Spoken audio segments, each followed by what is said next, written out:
अस्सलामुअलैकुम, मैं शरीफ आज़म आप सभी का इस्तकबाल करते हैं अपने ही पसंदीदा यूट्यूब चैनल शरीफ आज़म ऑफिशियल में। साथियों, आज के सेशन में हम लोग डिस्कशन करने वाले हैं 12th क्लास का उर्दू जो कि 2023 में एग्ज़ाम देंगे उन लोगों के लिए ये काफ़ी हेल्पफुल होने वाले हैं। जैसे कि मैंने लास्ट वीडियो में बताया था कि आपके लिए फ्री क्रैश कोर्स लेकर आने वाले हैं, तो ये फ्री क्रैश कोर्स का पार्ट 1 है। आज के सेशन में हम लोग पढ़ने वाले हैं मिर्ज़ा फ़रहतुल्लाह बेग के बारे में। और मिर्ज़ा फ़रहतुल्लाह बेग जो लिखे हैं खाका जी, उनको हम उनका मुख्तसर सा खुलासा देखेंगे और आपके बुक में जितने भी सारे सब्जेक्टिव क्वेश्चन जो कि आपके एग्जाम के पॉइंट ऑफ व्यू से काफ़ी हेल्पफुल है उनको देखने वाले हैं। और लास्ट में चलेगा आपका ऑब्जेक्टिव क्वेश्चन का सेशन। तो मैं उम्मीद करता हूं कि आप इस वीडियो के लास्ट तक ज़रूर बने रहिएगा। तो चलिए इस वीडियो को हम शुरू करते हैं।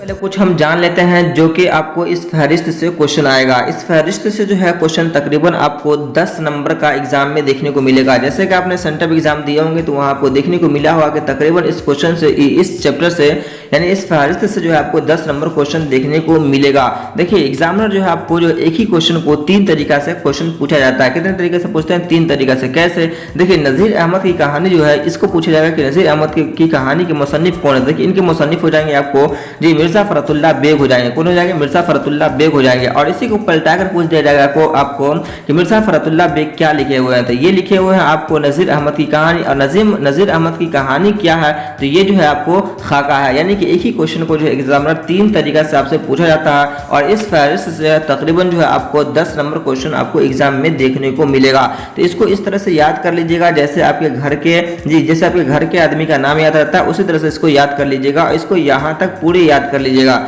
आगे आप देखेंगे जी मजीद मुताले के लिए जो दिया गया है इससे इसको आप याद नहीं कीजिएगा क्योंकि इनसे जो आपको क्वेश्चन एग्जाम में देखने को नहीं मिलेंगे। अब हम चलते हैं मिर्ज़ा फ़रहतुल्लाह बेग के बारे में जो कि आपके एग्जाम हम इसमें वही चीज़ को पढ़ेंगे जो कि आपके एग्जाम में पूछे जाते हैं या पूछे गए हैं। देखिए, इसमें ज़्यादातर जो पूछा जाता है मिर्ज़ा फ़रहतुल्लाह बेग के जद अमजद का नाम क्या था। देखिए, जद अमजद जो है इनका मिर्ज़ा अफजल बेग हो जाएंगे। कौन हो जाएंगे? मिर्ज़ा अफजल बेग हो जाएंगे। और ये मिर्ज़ा अफजल बेग जो है बदख्शा में रहते हैं और बदख्शा से जो है ये हिंदुस्तान चले आते हैं। पूछा जाता है किस बादशाह के ज़माने में हिंदुस्तान आए थे, तो ये शाह आलम सानी के ज़माने में हिंदुस्तान चले आए थे। इनके दादा का नाम क्या है? इनके दादा का नाम हो जाएगा आपको मिर्ज़ा अब्दुल्ला बेग हो जाएंगे। क्या हो जाएंगे? मिर्ज़ा अब्दुल्ला बेग हो जाएंगे। और मिर्ज़ा फ़रहतुल्लाह बेग के जो है वालिद मोहतरम का नाम जो है वो हशमतुल्लाह बेग है। क्या नाम है? हशमतुल्लाह बेग है। और मिर्ज़ा फ़रहतुल्लाह बेग की जो पैदाइश हुई थी वो आपको जो हो जाएंगे 1885 ईस्वी में कहाँ हुई थी? तो ये दिल्ली में इनकी पैदाइश हुई थी। 1885 ईस्वी में दिल्ली में हुई थी। और ये सिर्फ 10 रोज़ के थे। कितने रोज़ के थे? ये सिर्फ 10 रोज़ के थे कि इनकी वालिदा ही मोहतरमा का जो है इंतकाल हो जाता है, जो कि नाम उनके वालिदा मोहतरमा का क्या है? मुशर्रफ जहां बेगम है। मुशर्रफ जहां बेगम है। फिर इनकी जो परवरिश जो है इनकी फूफी जान करती है। इनकी फूफी जान करती है जिनका नाम क्या था? हुस्न जहां बेगम है। क्या नाम है? हुस्न जहां बेगम है, जो कि ला वलद थी यानी इनके पास कोई औलाद वगैरह नहीं था। फिर इस चैप्टर से ज्यादातर जो क्वेश्चन पूछा जाता है कि मिर्ज़ा फ़रहतुल्लाह बेग को खेलों में क्या क्या खेल जो है पसंद था। तो देखिए, क्रिकेट, टेनिस, ब्लेडर, चौसर और शतरंज, ये सारा खेल जो है इनको बहुत ज्यादा ही पसंद था। आगे चलकर जो क्वेश्चन पूछा जाएगा आपको कि मिर्ज़ा फ़रहतुल्लाह बेग की जो शादी हुई थी वो कब हुई थी? तो वो जो है 1908 ईस्वी को शादी हुई थी जो कि इनके चचा की बेटी नसीमा सुल्ताना से होती है। और नसीमा सुल्ताना की जो फिर इंतकाल हो जाता है तो फिर उनकी बहन हमीदा सुल्ताना से फिर इनकी शादी होती है। और फिर जो है मिर्ज़ा फ़रहतुल्लाह बेग का इंतकाल हो जाता है जो कि 27 अप्रैल 1947 ईस्वी को जो है इनका इंतकाल हो जाता है। मिर्ज़ा फ़रहतुल्लाह बेग को मज़ामीन लिखने का बहुत ही ज़्यादा शौक था। तो ये मज़ामीन फ़रहत जो है तकरीबन 7 जिल्दों में ये लिखे हुए हैं। और इनकी दीगर किताब है जैसे कि इंशा, दीवान यकीन, दीवान नज़ीर, मेरी दास्तान वगैरह वगैरह इनकी किताबें हैं। और ये एक खाका लिखे जो कि अपने उस्ताद मोहतरम के ऊपर लिखे थे जो कि खाका का नाम क्या था? डॉक्टर नज़ीर अहमद की कहानी, कुछ मेरी कुछ उनकी ज़बानी। और ये फिर इतना फेमस हुआ जिससे जो है मिर्ज़ा फ़रहतुल्लाह बेग को याद किया जाता है। अब हम चलिए ये जो खाका लिखे हुए नज़ीर अहमद की कहानी, कुछ मेरी कुछ उनकी ज़बानी, अब उसको हम मुख्तसर सा जानते हैं। उससे पहले आप जान लीजिए कि खाका किसे कहते हैं। तो देखिए, जिस तरह से आपको एग्जाम में आएगा कि खाका किसे कहते हैं तो इसको हू बहू यहाँ से लेकर यहाँ तक इसको पूरे को रट लेना है, इसी को लिख देना है एग्जाम हॉल में। ये किसी शख्सियत की तहरीरी तस्वीर कशी ही खाका निगारी है। खाका निगारी है। देखिए, इसको समझने के लिए यूँ समझिए कि हम आपको पढ़ा रहे हैं और मेरे पहलू के बारे में, मेरे कुछ अच्छाई और कुछ बुराई को अगर आप लिख देते हैं तो यही जो है ये खाका निगारी कहलाएगा। अब चलिए हम इस चैप्टर के ऊपर हम चलते हैं। इस चैप्टर से सिर्फ आपको जो है 2-3 पॉइंट को ही याद रखना है। देखिए यहाँ पे नज़ीर अहमद की कहानी कुछ मेरी कुछ उनकी ज़बानी जो है, यानी नज़ीर अहमद साहब जो है ना, ये जो है ये क्या है, ये उस्ताद है, क्या है, ये जो हो जाएंगे ये उस्ताद मोहतरम हो जाएंगे। और इसको लिखने वाले जो मिर्ज़ा फ़रतुल्लाह बेग हैं, ये हो जाएंगे, वो क्या हो जाएंगे, ये हो जाएंगे तालिब इल्म हो जाएंगे, क्या हो जाएंगे, तालिब इल्म हो जाएंगे, यानी शागिर्द हो जाएंगे। तो देखिए ये उस्ताद हैं और ये जो है ये तालिब इल्म है, और इनके साथ जो है इनका एक दोस्त रहता था जो कि मियां दानी था, जो कि क्या था, मियां दानी था। यानी कि मिर्ज़ा फ़रतुल्लाह बेग जो है ये भी क्या है, ये भी शागिर्द है, ये भी शागिर्द है, और इन दोनों के जो उस्ताद है वो क्या, कौन है, ये नज़ीर अहमद है। तो नज़ीर अहमद के बारे में जो है ये मिर्ज़ा फ़रतुल्लाह बेग लिखे हैं, जो कि नज़ीर अहमद की कहानी कुछ मेरी कुछ उनकी ज़बानी है। और इसमें हम फुल डिटेल से जो है सब्जेक्टिव जो क्वेश्चन करवाएंगे, तो वहाँ से आप जो भी डॉट है आपका क्लियर हो जाएगा। नज़ीर अहमद मिर्ज़ा फ़रतुल्लाह बेग के बारे में सिर्फ 2-3 चीज़ आपको याद रखना है कि मिर्ज़ा फ़रतुल्लाह बेग जो है ये खाका निगार है, क्या है ये जो है ये खाका, जी ये खाका निगार है। और मिर्ज़ा फ़रतुल्लाह बेग जो है ये सिर्फ नौ में बहुत ही कमज़ोर थे, इसलिए ये एराब की गलतियाँ करते थे। किसकी गलतियाँ करते थे, एराब की गलतियाँ करते थे। और एराब किसे कहते हैं, ज़बर ज़ेर पेश, दो ज़बर दो ज़ेर दो पेश को, यानी कि एराब हम कहते हैं। और इसके साथ जो है ये मियां दानी रहते थे। तो मियां दानी को क्या था, ये जो है सिर्फ ये जो है ना, मतलब कि शेर को इस तरह से पढ़ते थे जैसे कहता था नसर पढ़ रहे हैं, शेर को इस तरह से पढ़ते थे, यानी कि नसर पढ़ते थे। इसको एराब में गलतियां नहीं हुआ करते थे। और देखिए नज़ीर अहमद के बारे में सिर्फ आपको 2-3 चीज़, एक चीज़ याद रखना है कि नज़ीर अहमद जो है ये बहुत बड़े नावेल निगार है, क्या है, ये नावेल निगार है, जो कि सबसे पहला इसका मिर्रतुल उरूस नावेल जो कि शाये हुआ था। चलिए अब हम चलते हैं, जो कि आपके बुक में ऑब्जेक्टिव क्वेश्चन दिया गया है, पहले उसको थोड़ा सा हम सॉल्व कर लेते हैं और फिर हम चलेंगे आपके सब्जेक्टिव क्वेश्चन की तरफ।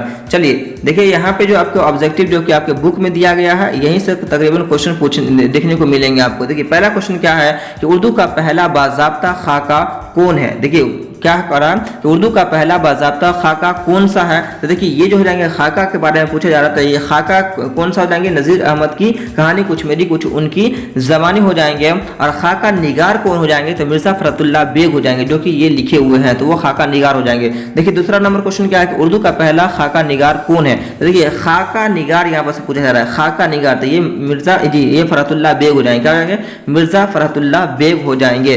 चलिए तीसरे नंबर क्वेश्चन क्या है आपको कि नज़ीर अहमद फ़रतुल्लाह बेग के कौन थे। देखिए नज़ीर अहमद के बारे में हमने बता दिया आपको कि नज़ीर अहमद कौन थे, ये उस्ताद थे। फ़रतुल्लाह बेग कौन थे, तो ये जो है क्या कहते हैं, ये जो है ये कौन थे, तो ये शागिर्द थे। तो नज़ीर अहमद और फ़रतुल्लाह बेग के दोनों के बीच में रिलेशन क्या चीज़ का रहा, उस्ताद का और टीचर का रहा, उस्ताद का और शागिर्द का रहा। तो नज़ीर अहमद साहब कौन हो जाएंगे, जी नज़ीर अहमद साहब जो हो जाएंगे ये उस्ताद हो जाएंगे। और मिर्ज़ा फ़रतुल्लाह बेग कौन हो जाएंगे, ये जो हो जाएंगे शागिर्द हो जाएंगे। अगर मिर्ज़ा फ़रतुल्लाह बेग के बारे में आपसे एग्जाम में पूछा जाए तो ये हो जाएंगे शागिर्द, और नज़ीर अहमद कौन हो जाएंगे, तो ये हो जाएंगे आपको उस्ताद। इस क्वेश्चन का जो आंसर हो जाएगा आपको ऑप्शन सी इज करेक्ट हो जाएगा। चलिए अगले क्वेश्चन की तरफ चलते हैं। जी चौथे नंबर में क्या है कि फ़रतुल्लाह बेग के साथ मदरसे में कौन थे। तो देखिए फ़रतुल्लाह बेग के साथ जो है मदरसे में कौन थे, तो ये मियां दानी थे। ये कौन थे, ये मियां दानी थे। अब कहिएगा मिस्टर रजा भी थे, तो ये जो है सिर्फ एक दिन के लिए क्लास किए थे, लेकिन ये जो है मियां दानी ही इनके साथ रहा था। चलिए अगला क्वेश्चन आपको 5वें नंबर में कि नज़ीर अहमद का ताल्लुक किस सिनफ से है। तो नज़ीर अहमद का ताल्लुक अगर पूछा जाए किस सिनफ से है,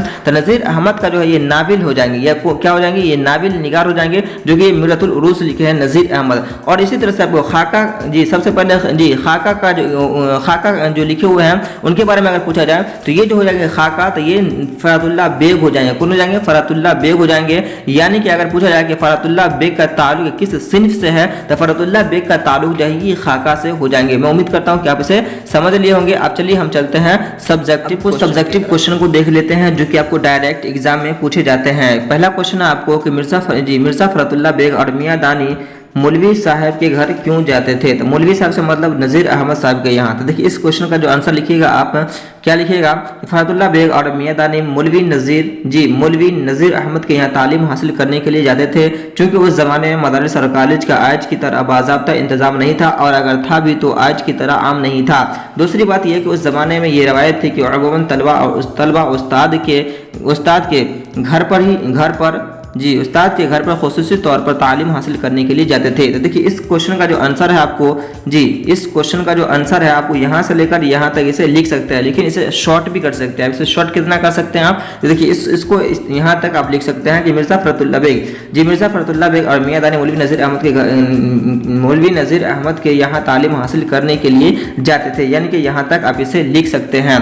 लेकिन अगर इसे पूरे लिख देंगे तो फिक्स है कि अगर 2 नंबर में आपसे क्वेश्चन पूछा जाएगा तो 2 नंबर आपको पूरा का पूरा ही मिलेगा। लेकिन अगर इसको शॉर्ट करके लिख सकते हैं तो शॉर्ट करके भी लिख सकते हैं। चलिए दूसरे नंबर क्वेश्चन क्या है आपको, किस अरबी शायर से मुतालिक सबक को पढ़ाने के दौरान मियां रिजा की छुट्टी हो गई। इसको आप लिखेंगे, क्या लिखेंगे कि अरबी जबान के मशहूर शायर के कलाम को पढ़ने के दौरान मियां रिजा की छुट्टी हो गई। मियां रिजा की छुट्टी हो गई। हुआ यूं कि मिर्जा फरतुल्लाह बेग के साथ मियां रिजा भी टिप्पणी नज़ीर अहमद के साहब के घर पढ़ने के लिए जाया करते थे कि एक दिन दीवाने मुतनब्बी, ये जो है शायर, ये अरबी ज़बान की जो है ये किताब है, क्या है, ये अरबी ज़बान की दीवाने मुतनब्बी है जी। इसी को ये पढ़ रहे थे। अशार में आराब न होने की वजह से मियां रेजा जी अशार को गलत पढ़ गए। इस पर मौलवी नज़ीर अहमद जी चिराग पा हो गए और मियां रेजा को दर्स से खारिज कर दिया गया। यानी ये भी आपसे क्वेश्चन पूछा जाएगा ऑब्जेक्टिव में कि मियां रेजा की किस किताब के पढ़ने के दौरान जो है उनकी छुट्टी हो गई थी। तो ये दीवाने मुतनब्बी जो कि ये दीवाने मुतनब्बी जो कि अरबी ज़बान की ये अरबी ज़बान की एक किताब है। तो इसको पढ़ने के दौरान जो है उनकी क्या हो गई थी, छुट्टी हो गई थी। तो इस क्वेश्चन का जो आंसर आप यहाँ से लेकर यहाँ तक लिख सकते हैं। लेकिन इनको इन शॉर्ट कितना लिखेंगे तो इसको एक लाइन में यहाँ तक आप इसे लिख सकते हैं, यहाँ से लेकर यहाँ तक आप इसे लिख सकते हैं। चलिए आप दूसरे क्वेश्चन की तरफ चलते हैं। क्या है तीसरे नंबर में क्वेश्चन क्या कर रहा है कि फरहतुल्लाह बेग शेरखानी में किस तरह की गलतियां करते थे। तो देखिए जवाब लिखिएगा कि फरहतुल्लाह बेग के सरफो नो तो कम बहुत गलतियां करते थे। वैसे भी नज्म पढ़ने में फरहतुल्लाह बेग को बहुत दुश्वारी होती थी। यानी कि नस्र जो है ना, ये नस्र तो संभाल लेते थे लेकिन नज्म को जो है ये संभाल नहीं पाते थे जी। यह अराब की गलतियां करते थे। क्या किसकी गलतियां करते थे, अराब की। और अराब क्या होता है हमने शुरू में आपको बता दिया था। इस क्वेश्चन का जो है पूरा आंसर लिखिएगा, इसको शॉर्ट नहीं कीजिएगा। चलिए अगले क्वेश्चन की तरफ चलते हैं चौथे नंबर में कि मियां दानी शेर पढ़ने में कैसे गलतियां करते थे। देखिए मियां दानी जो है ये शेर पढ़ने में कैसे गलतियां करते थे। तो इसको लिखना है आपको कि मियां दानी शेर खाने में अराब की गलतियां तो नहीं करते थे लेकिन शेर को कुछ इस अंदाज में पढ़ते थे कि सुनने वाले को लगता था कि मियां दानी शेर के बजाय नसर पढ़ रहे हैं। शेर के बजाय क्या पढ़ रहे हैं, नसर पढ़ रहे हैं। हालत यह थी कि पढ़ने के दौरान सकता तो क्या झटका भी पड़ जाते थे, जिसकी वजह से मौलवी नज़ीर अहमद मियां दानी से कुफ्त रहा करते थे। क्या करा करते, कुफ्त रहा करते थे। यानी कि ये तो अराब की गलतियां नहीं करा करते थे लेकिन जी शेर को कुछ इस अंदाज में पढ़ देते थे कि लगता था कि वो नस्र पढ़ रहे हैं। क्या पढ़ रहे हैं, नस्र पढ़ रहे हैं। तो इस क्वेश्चन का आंसर आप यहाँ तक लिख सकते हैं। चलिए 5वें नंबर क्वेश्चन में देखते हैं क्या कर रहा है। 5वें नंबर में है कि मौलवी साहब को पढ़ाने का क्या तरीका था। तो इसको आप लिखिएगा। ये सब जो भी बता रहे हैं ये सब VVI है, ये सब आपके डायरेक्ट एग्जाम में आपको देखने को मिलेंगे। प्रीवियस ईयर क्वेश्चन जब देखेंगे तो वहाँ आपको ये सब क्वेश्चन पूछा गया है। इसका जवाब लिखिएगा कि मौलवी साहब को पढ़ाने का तरीका ये था कि वह पहले बच्चों से ही किताब की इबारत को पढ़वाते थे और सुनते थे। अगर बच्चे सही पढ़ते थे तो ठीक, वरना अपनी तलूल मिजाजी की वजह से या तो ऐसे गलत इबारत पढ़ने वाले तलबा को तदरीस से निकाल देते थे। क्या कर देते थे, तदरीस से जो है इनको निकाल देते थे। तदरीस से जो है इनको जी निकाल देते या फिर डांट कर समझाते थे। फिर जो है इबारत दुरुस्त होने के बाद ही इबारत की तशरीह पढ़ाते थे। यानी पहले इनको पढ़ाने का तरीका क्या था, नज़ीर अहमद को पढ़ाने का तरीका क्या था। नज़ीर अहमद को पढ़ाने का तरीका यह था कि पहले बच्चे से ही इबारत को पढ़वाते थे। क्या करते थे, पहले बच्चे से इबारत को पढ़वाते थे। अगर वो सही से पढ़ देते थे तो ठीक है, अगर नहीं पढ़ते थे तो वो गुस्से में आके, यानी कि तलूल मिजाजी, यानी कि वो मिजाज के बहुत ही सख्त थे। क्या थे, मिजाज के बहुत ही सख्त थे। तो अपने तलूल मिजाजी की वजह से जो है फिर से वो इबारत को पढ़ते थे और तब जाकर जो है उसको क्या करते थे, डांट कर उसकी तशरीह क्या करते थे। तो इस 5 जो है आपका जो कि एग्जाम के पॉइंट ऑफ व्यू से बहुत ही काफी जो है ये इंपोर्टेंट है, इसको याद कर लीजिएगा। चलिए अब हम कुछ और देखते हैं जो कि आपके डायरेक्ट एग्जाम मतलब कि आपको जो है यहाँ से आपको देखने को मिलेंगे खाका से, यानी खाका जो लिखे हुए हैं वहां से ये डायरेक्ट ये वाला जो है पूछता है ज्यादातर क्वेश्चन में कि दर्ज झेल इक़्तिबास की रोशनी में सवालों की जवाब दीजिए। सवालों का जवाब दीजिए। जब तक कोई धक्के देकर न निकालेगा उस वक्त तक तो हम जाते नहीं और जाएंगे तो फिर आ जाएंगे, फिर आ जाएंगे। जब आप जो है खाका यानी कि नज़ीर अहमद की कहानी जो पढ़ेंगे, यानी कि जो आपके बुक में दिया गया, जब उसको पढ़ेंगे तो उसमें जो है ये जो है ये कहते हैं, यानी कि हुआ यूँ कि नज़ीर अहमद के पास जब जो वो पढ़ रहे थे तो नज़ीर अहमद साहब जो है यानी कि जब वो शेर की किताब पढ़ रहे थे उसमें जब इबारत गलत पढ़े ना तो वो किताब उठा के फेंक दिए थे, और फेंक कर जो है वो जो फरतुल्लाह बेग को, मिर्ज़ा फरतुल्लाह बेग को बोले कि तुम यहाँ से चले जाओ, हम तुमको नहीं पढ़ाएंगे। और बहुत सारी बातें होती है जो कि आपके बुक में दिया गया है, जब उसको आप पढ़ेंगे तो वहाँ पता चलेगा।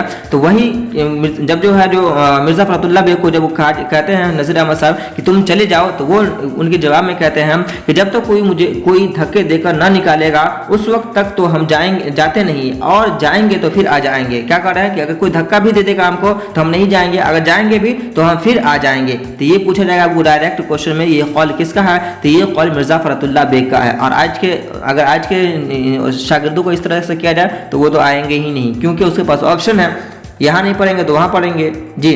तो ये पहले के दौर में पढ़ने का ये शौक रहा करता था, अब के दौर में शौक नहीं है, आप सिर्फ जी। चलिए जानते ही आप। चलिए दूसरा इसमें पूछा जा रहा है कि इस कौल में धक्के देने की बात क्यों कही गई? तो देखिए इसका जवाब लिखिएगा कि इस कौल में धक्के देने की बात इसलिए कही गई कि मिर्ज़ा फरतुल्लाह बेग टिप्पी नज़ीर अहमद के चहीते शागिर्द थे। चहीते क्या थे? शागिर्द थे। वो जानते थे कि उस्ताद का गुस्सा मसनूई है, वह सिर्फ इल्म के शौक को आजमाने के लिए तालिबे इल्मों को जांचने के लिए कहते हैं। दूसरी बात यह कि वह नज़ीर अहमद के सामने ढीठ भी हो गए थे। क्या हो गया था? ढीठ भी हो गए थे, क्योंकि ये मिर्ज़ा फरतुल्लाह बेग जो है वो अच्छी तरीके से अपने उस्ताद को ऑब्जर्व कर लिए थे, वो जांच लिए थे कि उस्ताद का जो गुस्सा होता है वो जो है मतलब कि टेम्परेरी होता है, बहुत ही मतलब फिर जो है वो गुस्सा खत्म हो जाएंगे। चलिए अगला क्वेश्चन आपको एग्जाम में देखने को मिलेगा।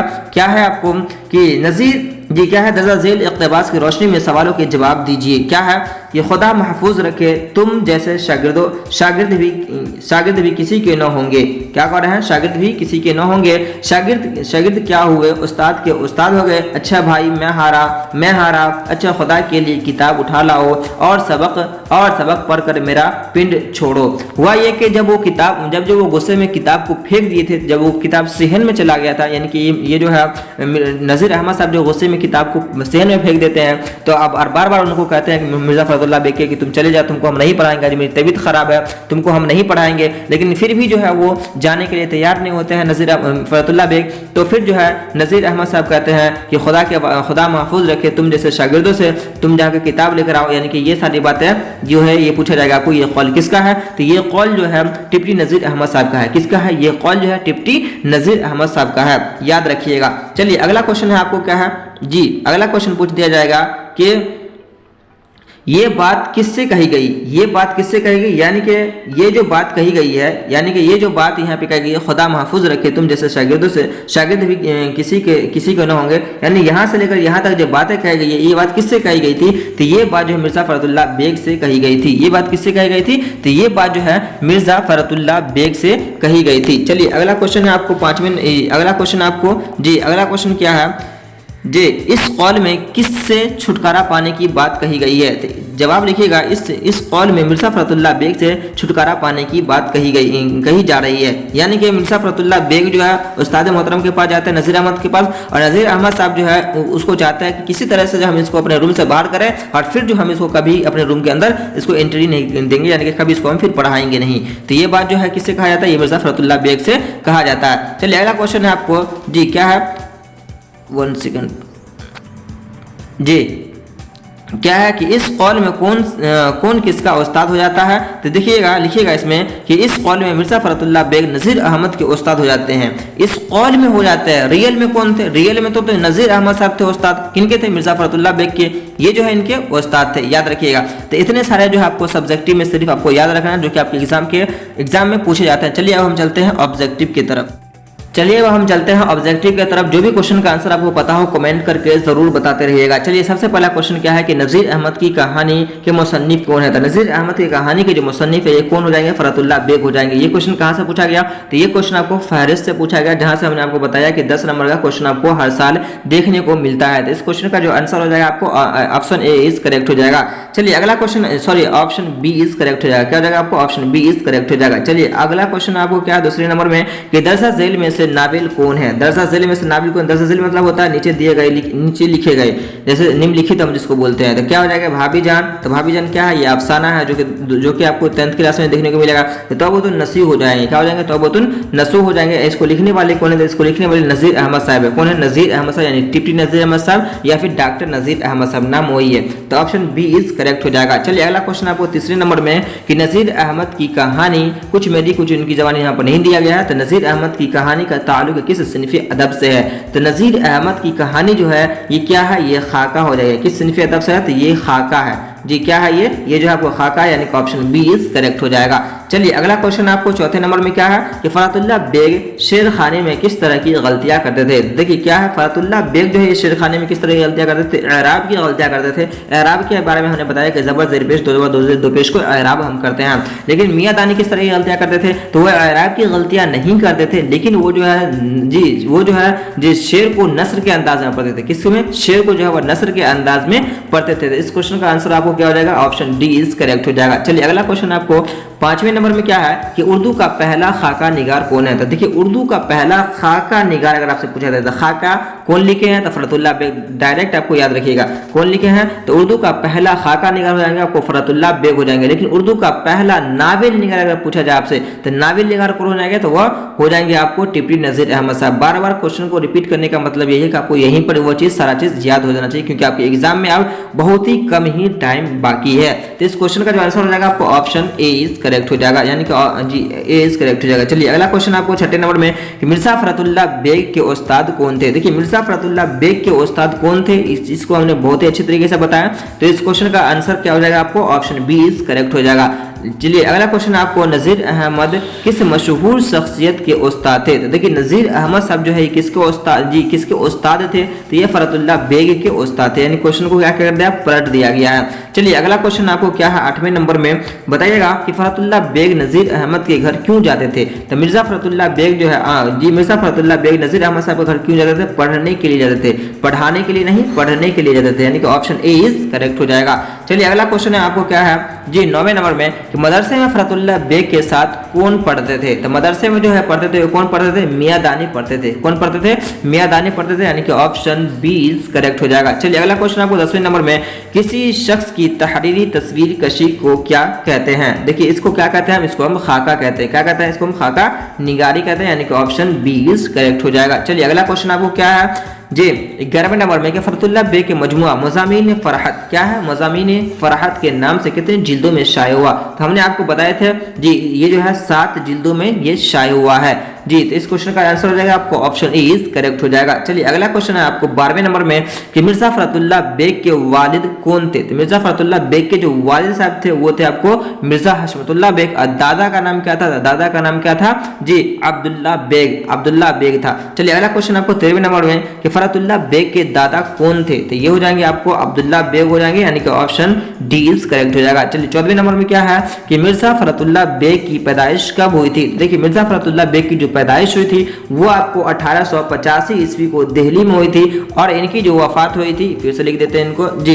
इनकी जो पैदाइश हुई थी वो 1885 ईस्वी को हुई थी। और कहाँ हुई थी? तो दिल्ली में हुई थी। और इनकी जो वफात हुई थी जो 1947 ईस्वी में जो है इनकी वफात हुई थी, यानी जब ये देश आज़ाद हुआ था जब इनकी वफात हो गई थी। चलिए चलते हैं अगले क्वेश्चन की तरफ जी। तो इस क्वेश्चन का आंसर हो जाएगा आपको ऑप्शन बी इज करेक्ट हो जाएगा। चलिए अगला क्वेश्चन आपको कि मिर्जा फरतुल्लाह बेग की पैदाइश कहाँ हुई थी? तो इनकी पैदाइश जो हुई थी वो कहाँ हुई थी? ये दिल्ली में हुई थी, और वफात इनकी हैदराबाद में हुई थी। तो ऑप्शन ए इज करेक्ट हो जाएगा। चलिए अगला क्वेश्चन आपको कि मिर्जा फरतुल्लाह बेग की वफात कब हुई थी? तो ये आपको 1947 ईस्वी में इनकी वफात हुई थी। मिर्जा फरतुल्लाह बेग की वफात कहाँ हुई थी? तो ये हैदराबाद में हुई थी। चलिए अगले क्वेश्चन की तरफ चलते हैं। ये अगला क्वेश्चन क्या आपको कि मिर्जा फरतुल्लाह बेग के जदे अमजद कौन थे? तो ये हो जाएंगे आपको मिर्जा अफजल बेग हो जाएंगे। क्या हो जाएंगे? मिर्जा अफजल बेग हो जाएंगे। और अगला क्वेश्चन है आपको मिर्जा फरतुल्लाह बेग के जदे अमजद किस बादशाह के जमाने में हिंदुस्तान आए थे? तो ये शाह आलम सानी के जमाने में जो है ये बदख्शा से हिंदुस्तान चले आए थे। कुल क्वेश्चन जो है हम आपको 19 करवाए हैं। इसमें कितना आपको सही हुआ कमेंट करके जरूर बताइएगा। अब तक मेरे चैनल को सब्सक्राइब नहीं किया तो सब्सक्राइब करके बेल आइकन को प्रेस जरूर कर दीजिएगा, और इसको लाइक कमेंट शेयर जरूर कीजिएगा। आपको ये क्लास मॉर्निंग में हमेशा, यानी कि मॉर्निंग में आपको ये क्लास आपको मिल जाएगा। तो मिलते हैं नेक्स्ट वीडियो में, तब तक के लिए जज़ाकल्लाह खैरन जज़ा।